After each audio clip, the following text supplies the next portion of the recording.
Hey, what's up, guys? How's everyone doing? It is gotta be 420 somewhere. And I'm your host, Brian Brown. What you stumbled into is the craziest, the wildest, the wackiest 420 countdown show of all time, guys. We're getting crazy. We are talking the Santa Slayings of Utica. That's right, guys. It is True Crime Thursday, and we are talking 1973 Utica Santa Slayings. I don't know. We're gonna find out. I'm wearing my shining shirt just to be crazy. We're gonna get into some fun, guy. Well, I don't know how fun Santa Slayings are, but it's gonna be interesting, guys. We got Jack Frost strain review coming up, guys. Oh man, it's gonna be a good one. Gonna be a good one. Let's see, 16, 17, 18, 19. You know what? I think you know what? We'll go live in two, guys. We'll see you just in a minute.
Get ready, get set, because it's time to go with the It's 420 Somewhere podcast. With your host with the most, the man voted most likely to smoke out with a Yeti,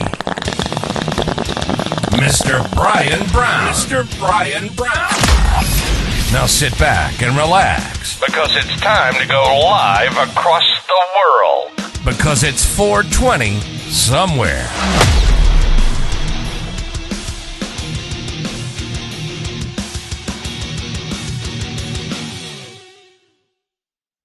And boom, we are live. How's everyone doing? I need to adjust my lighting a little bit.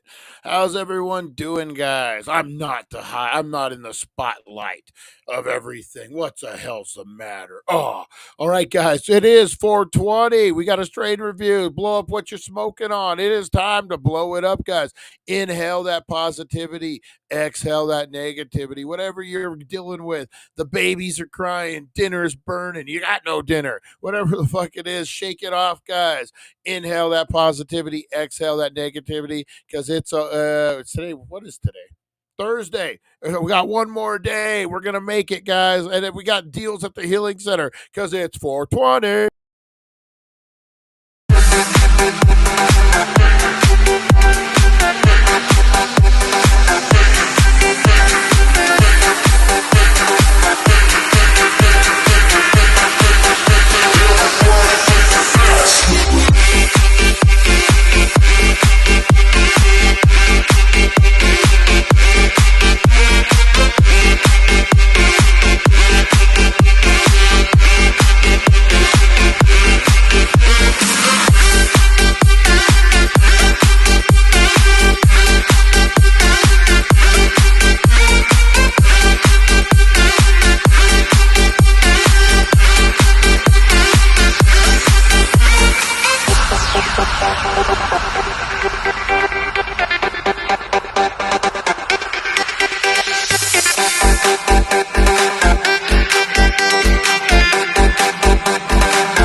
How was your 420? Mine was fire, guys. Mine was fire. I was getting into some ice cream cake.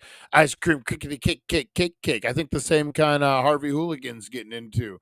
What is it? Humboldt, the Humboldt kind. I don't know. I forget what it's called. Humboldt Cure Company. I think that's what it is. Humboldt Cure Company. That's what I'm getting into. How's everyone doing? We got Harvey Hooligans. Finally got it home. Finally got home. I'm glad that you got it safe there, Harvey Hooligans. I was locked out until you told her, Brian, she was watching the show. That worked out. That worked out. Hey, there's Lonnie smoking a fatty. There's Pamela. How's it going? How's those cabinets looking? We got Rosie Key in the house. We got Fight for Freedom. How's it going? The Danksta. The Dankity Dank Danksta. Who else we got? Oh, Russ. Russ got Chantel sick. Oh man, watch out. There's gonna be hell to pay. There's gonna be hell to pay. Every J flower. Nice, nice. I got some pops weed. Got that white girl. Oh, then purple bag. Hello. Oh, we all know how to do it, guys. We are gonna get into a strain review right now, guys. I'm loving these. This one's a little you're getting the premium. You're not getting the premium edit. You're getting the first edit. Actually, you're getting the second edit. I still need to clean up before I post this on Instagram and all the shorts. Clean up the audio just a little bit. So you're getting the sneak peek of day 4 of the 24 days of Dankmas, guys. All right, let's do this thing. Let's do it. Feeling frosty? It's day 4 of the 24 strains of Dankmas, and we're diving into the sparkling and uplifting Jack Frost. This strain is the perfect way to kick off your holiday celebrations. Jack Frost is a sativa-dominant hybrid that packs a punch of euphoria and focus, making it ideal for handling your holiday tasks with a smile. Whether you're decorating or brainstorming your next big idea, this strain helps you stay sharp and in the festive spirit. Fun fact, Jack Frost is a cross between the classic White Widow and Northern Lights, combining the best of both worlds for a refreshing, uplifting high that feels refreshing. If you want a strain that'll keep you jolly and productive this season, Jack Frost is the one. For more Dank content, check out the Healing Center of Needles and thedailydank.com. Happy Dankmas! Happy Dankmas. God bless us, everyone. That's right, guys. Happy Dankmas. Oh man. So it is True Crime Thursday, guys. It is. But let's not forget, we also got November to Dismember. That is right. We are getting in a horror icon tournament. You can vote now, guys, over here at the community page at YouTube. Matchup today. Did we watch this yesterday or no? I don't think we have. Michael Myers versus Chucky. What do you guys got on this one? It's a battle of pure terror. Michael Myers versus Chucky. This one's about cold-blooded stalking versus a killer doll with a serious attitude. Let's start with Michael Myers. He's been killing for years with one goal in mind. Kill. No emotion, no mercy. Just an unkillable force in a creepy white mask. And on the other side, we've got Chucky. He's small, vicious, and he's one heck of a foul-mouthed killer doll. What he lacks in size, he makes up for in pure savagery. Whether he's stabbing, shooting, Chucky's got no filter. Who wins? Is it the relentless, unfeeling Michael Myers? Or the pint-sized psycho, Chucky, with a sharp knife and a sharper wit? Drop your vote in the comments below. For more Dank content, check out thedailydank.com, where the only thing scarier than Chucky's laugh is how much fun we have. So who do you guys got, Chucky or Michael Myers? What's going on? What's going on? Hey, Sorcerer Mickey, how you doing? How you doing? Disneyland is celebrating its 70th anniversary on May 16th, a week after my birthday. Whoop, watch out. Watch out. Disneyland, too. Might have to go hit that man. I hate going to Disneyland when it's all freaking packed. Michael over Chucky would drop kick the Chomo doll in the wood chipper. Oh, that's funny. That's funny. When does Back to Retro come back? I talked to him today. He's having meetings all week around the time of the show. He'll be back pretty soon. Let's see. Where is Eric? But man, he probably doing life stuff. Probably doing life. Oh, appreciate that, Sorcerer Mickey. Picked this up a couple years ago. Oh, trying to get the dinge out of it a little bit. April suggested I use vinegar, white vinegar. It kind of helped a little bit. I get something I got to work on. All right, guys, we are getting into True Crime Thursday, guys. We are talking the Santa Slayings of Utica, 1973. I have not screened this yet. Our boy Lord Alfred Blaze, I left him to his own devices to see how he would do this. I have not screened it. I know nothing about it. We're going to get into it, guys. So, full disclosure, Lord Alfred Blaze created this. Fact checking probably shouldn't be an issue. You probably just shouldn't do it. It would be an issue if you did it. I just wouldn't do it. All right, we're going to get into it with our boy Alfred Blaze. These are the Utica slayings, the Santa slayings of Utica, 1973. What do you got for us, Lord Alfred? The holidays, a time for joy, for family, for togetherness and celebration. The air is filled with laughter, the warmth of loved ones, and the spirit of giving. For sharing stories around a crackling fire, stories of old traditions, of past Christmases, and of the magic that the season brings. But some stories are best left untold.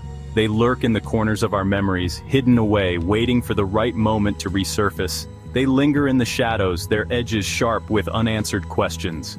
Questions that haunt us, that keep us awake at night, wondering what could have been. This is one of those stories. A tale that begins with joy but ends in sorrow. A story that has been whispered about for decades, its details shrouded in mystery. It was a crisp December evening in upstate New York. The kind of evening where the air is so cold it bites at your skin, but the beauty of the snow-covered landscape makes it all worthwhile. The year was 1973, a time when life was simpler, and the world seemed a little less complicated. Snow fell softly on the quaint town of Utica, blanketing its streets in a serene white. The town looked like a scene from a postcard, with twinkling lights and festive decorations adorning every corner. I was a young lad then, visiting my grandparents for Christmas. The excitement of the holidays was palpable, and I could hardly contain my joy. I remember the anticipation, the smell of gingerbread cookies baking in the oven, the brightly lit tree twinkling in the corner. The house was filled with the sounds of Christmas carols and the laughter of family. My grandfather, a burly man with a heart of gold, would always dress up as Santa Claus for the neighborhood children. His booming laughter and twinkling eyes made him the perfect Santa. He'd sit in his big armchair, his laughter booming through the house as he handed out candy canes and listened to their Christmas wishes. Who had that kind of experience as a kid? So here's a good story before we get into the murder of True Crime Thursday. When I was, I don't know, it's probably like 10, 11, about that age where you got to figure it out about Santa Claus. That's all I'm going to say because I know. My mom had told me, you never know who's watching this, so I don't want to be that guy. My mom told me, fuck, if you're watching murdering Santas, you probably, I'm probably not ruining much for you. If you're tuning in here and you're watching murdering Santas, you might be just a little jaded. I'm just saying. But my mom told me about the imagination part and how Santa lives in your imagination and you can make them, like that whole stick. We won't get too deep into it. And motherfucker, Chuck Gerber was his name. He was the neighborhood dad down the street, worked with my dad at the power plant. He had gotten a Santa suit. And so my mom, and her whole point was that Jesus was the main reason for Christmas. Santa's just an afterthought. This is what it is. And motherfucker Chuck Gerber come busting in the house of Santa. And I'm like, if it's my imagination, I got a hell of an imagination because there he is right there. Yeah, that was a great time. So yeah, we had that, and then I've done it for my nieces and nephews. I have a Grinch outfit and I have a Santa, and I've done the whole bit of it, running around doing the thing. All right, let's get into it, guys. Let's get into the murder. The children adored him, and he loved every moment of it. I loved watching his jolly act, the sparkle in his eyes mirroring the twinkling lights on the tree. It was a magical time, filled with love and laughter. Little did I know, a darkness was about to descend upon our festive cheer, casting a long, chilling shadow over the upcoming holidays, a shadow that would change everything. What started as a night of merriment and laughter soon turned into a night of unspeakable horror, forever etching itself into the annals of Utica's history. The joy and warmth of the evening were replaced by fear and confusion. A darkness had descended upon the festive cheer, leaving behind an icy chill that no amount of holiday warmth could thaw. The once cozy and inviting home now felt cold and unwelcoming. Were the festivities that night a precursor to the horrors to come? Or was it merely a coincidence that such joy could turn to such despair? The questions remain unanswered, lingering in the shadows of that fateful night. All right, Yuletide terror on... It began with a phone call. A call that would shatter the peace of a quiet, festive night. A frantic voice on the other end of the line whispered a chilling tale to the Utica Police Department. The voice was trembling, filled with fear and urgency, as if the caller had witnessed something beyond comprehension. A Santa Claus found dead. Oh. The image was surreal, almost like a twisted scene from a horror movie. Not in a chimney mishap or a sleigh accident, but brutally murdered in his own home. The brutality of the crime was shocking, leaving even the most seasoned officers speechless. What about the guy who was caught breaking in the house naked through the chimney and got stuck? We talked about that at the 7:10 a.m. show, guys. If you're not watching the 7:10, you're missing out. The victim was quickly identified as 52-year-old Frank Pascuzzi, a beloved local known for spreading Christmas cheer. Frank was a fixture in the community, always seen with a smile and a hearty ho ho ho during the holiday season. He was found in his small apartment on Genesee Street, a stone's throw from my grandparents' home. The proximity of that crime brought an eerie sense of dread to the neighborhood. The scene was chaotic, the festive decorations a stark contrast to the gruesome tableau. Tinsel and lights, once symbols of joy, now seemed to mock the tragedy that had unfolded. Pascuzzi, still dressed in his Santa suit, lay lifeless amidst a scene of utter disarray. His costume, once a beacon of holiday spirit, now a haunting reminder of the violence that had taken place. Witnesses reported seeing a stranger lurking near Pascuzzi's apartment earlier that evening. The figure was described as tall and imposing, a shadowy presence that sent shivers down the spines of those who saw him. A tall, imposing figure cloaked in a long, dark coat. His movements were deliberate, almost predatory, as if he was stalking his prey. They said he had an unsettling air about him, a coldness that cut through the festive warmth of the night. His presence was like a dark cloud overshadowing the holiday cheer. No one knew who he was or why he was there, but his presence seemed to cast a pall over the entire street. The mystery of his identity only added to the fear and confusion. The police, initially disbelieving, arrived to a scene of chaos. The sight that greeted them was unlike anything they had ever encountered. The festive decorations in Pascuzzi's apartment did little to lighten the mood.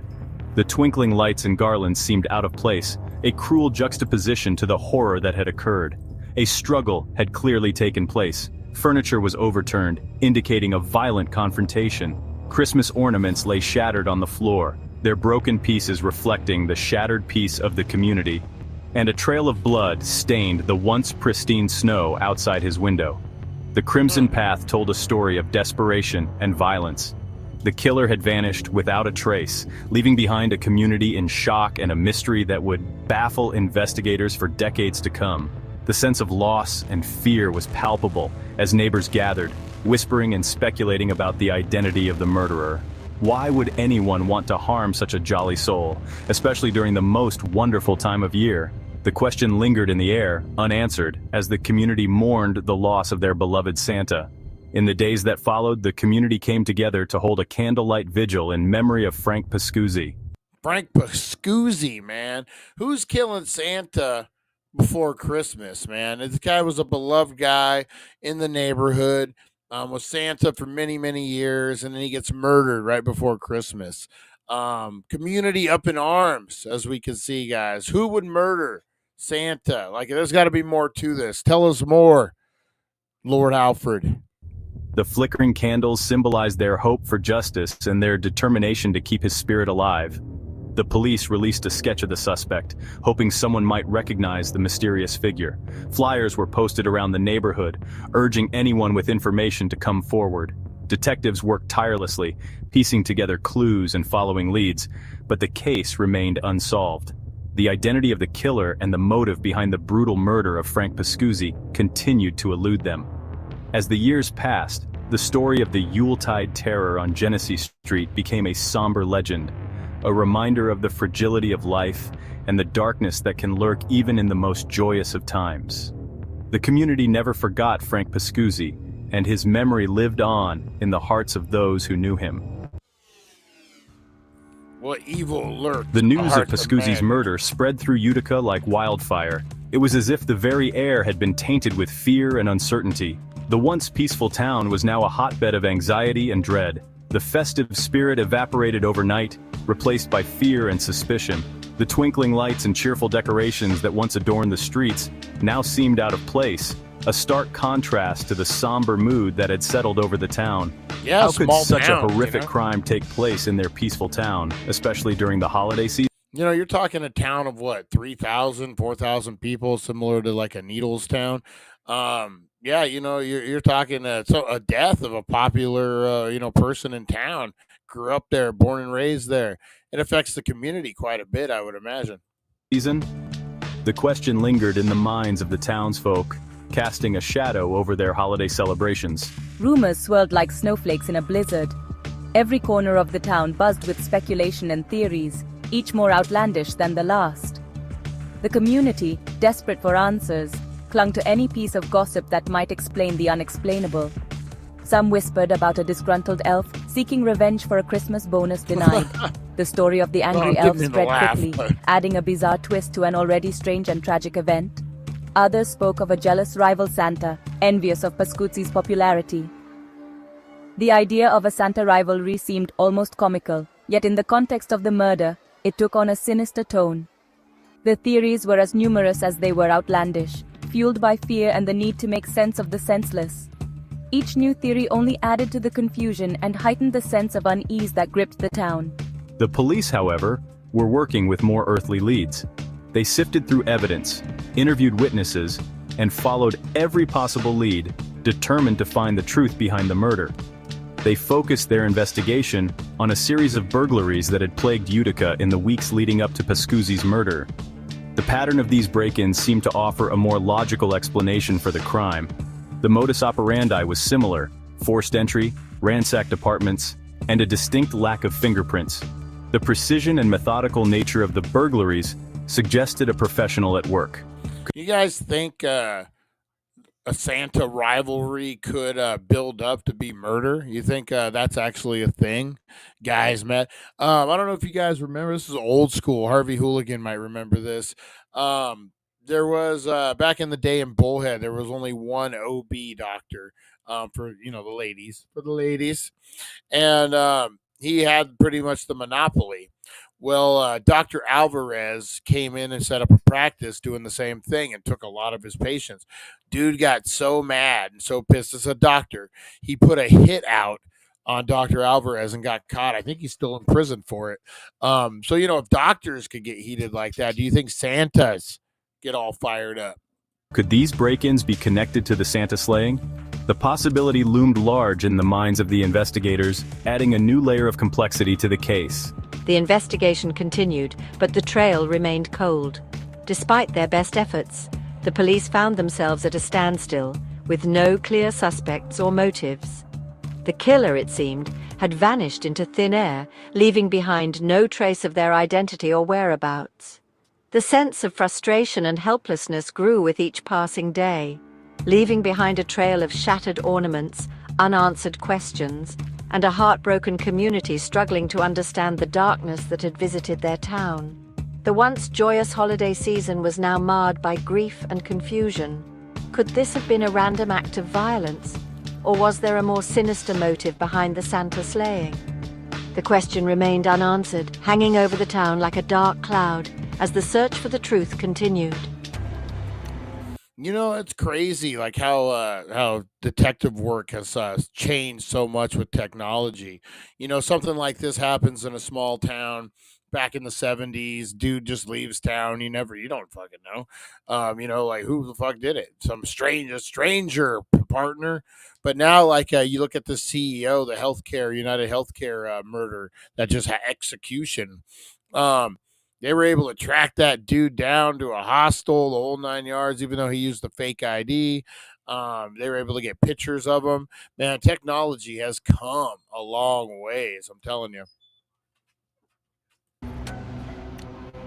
As days turned into weeks, the initial shock began to give way to a chilling realization. The killer was still out there. The lack of progress in the investigation only deepened the sense of unease that had settled over Utica. The festive cheer of the season was gone, replaced by a palpable sense of fear. The police, under immense pressure to solve the case, chased every lead, no matter how improbable. They interviewed countless witnesses, dusted every surface for fingerprints, and scoured the town for any sign of the mysterious figure in the dark coat. They even brought in a renowned psychic, hoping to gain some insight into the killer's mind. The psychic, after a dramatic display of incense burning and crystal ball gazing, claimed to have a vision of the killer, a man consumed by darkness, driven by an insatiable hunger for toys. Could this outlandish claim hold any truth, or was it merely a desperate attempt to make sense of the senseless?